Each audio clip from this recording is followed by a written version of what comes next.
Hi, my name's Jonathan Hannon. I'm standing at the Arokotahi Bridge here in Palmerston North City. We've chosen this place to begin telling the Plastic Pollution Challenge story because this bridge is actually a symbol of a much larger change of heart that's occurring in our city. About 10 years ago, the Palmerston North City Council began building cycle pathways along the river, and that simple act drew people back to the water and I think began changing the relationship between our city and the river into one of increasing enjoyment, respect, care and aroha. Today, our city is much more connected to and aware of the river. And it seems to me that our community is working more and more effectively with iwi Māori in understanding and protecting the Manawatu River, which is such a precious taonga for our region. That positive story is the context for the Plastic Pollution Challenge. Back in 2018, a local schoolboy presented the findings of his Manawatu Science Fair project, which examined plastic litter in a local stream. These shocking findings triggered what we know today as the Palmy Plastic Pollution Challenge, or PPC. The PPC is about both learning about plastic pollution and learning how to make change to address this critical environmental issue. The PPC utilises a citizen science approach. That means participants create high quality scientific data and work practically to solve environmental issues and educate others all at the same time. As a result of the PPC, Palmerston North City now has an extensive understanding of the impacts of plastic pollution, and with the support of the Manawatu River Leaders Forum and the Waste Minimisation Fund, is in the second year of implementing our city's plastic pollution strategy, which was developed by the local community.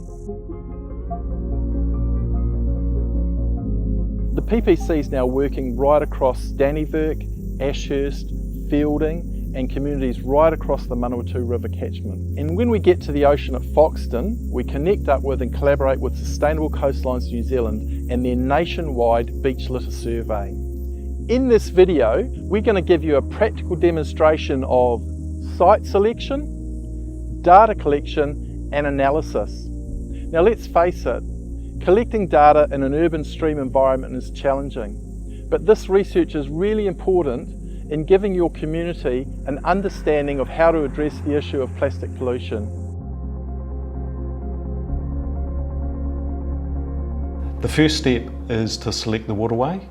When we select the waterway, we work with interested parties. The interested parties are normally the tangata whenua, local councils, Plastic Challenge core team. We have 4 levels of classification. They range from easy to not suitable. So once the site is selected, we measure the stream section length. From that section length, we then use a random number generator to come up with possible sites.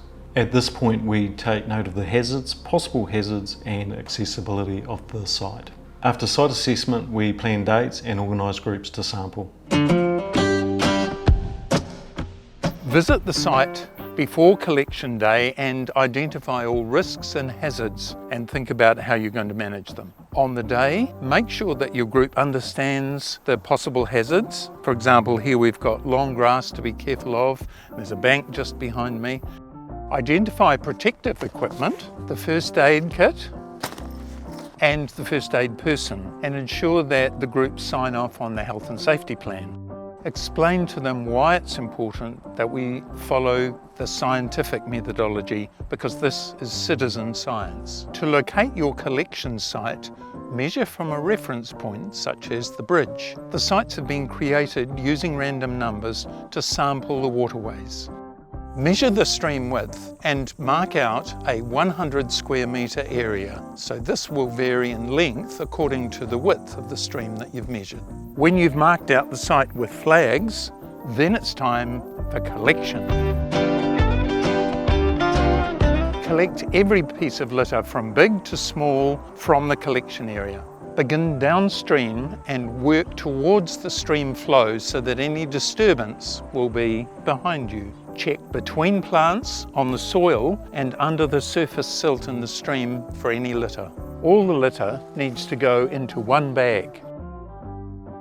Get all the equipment packed up and then wash hands to finish off. The next step is to analyse our data. That involves washing, categorising, weighing and counting all the litter that we found at the site. We always wash and sort our litter separately after the sampling. This can be done anywhere, and once you've cleaned that litter, it can be sorted at any time. Before we wash the litter, we sort out anything organic, hazardous, or anything that's already clean. When everything's clean and dry, we can sort the litter. This involves putting it into separate categories. These are pretty specific, and we have a list in our toolkit document that you can refer to. To wrap up the analysis, we weigh and count all the litter in each category, and then we log that data electronically. It's really good to have a chat to the team members whilst they're doing the sampling and the data sorting to see the experience that they're having and get any feedback from them. You can use this to improve your activities in the future. When you create an accurate scientific picture of local plastic pollution, you generate a knowledge platform for working with your local community and creating real change in addressing a critical environmental issue. All the best with your local plastic pollution challenge. From Palmy, kia kaha.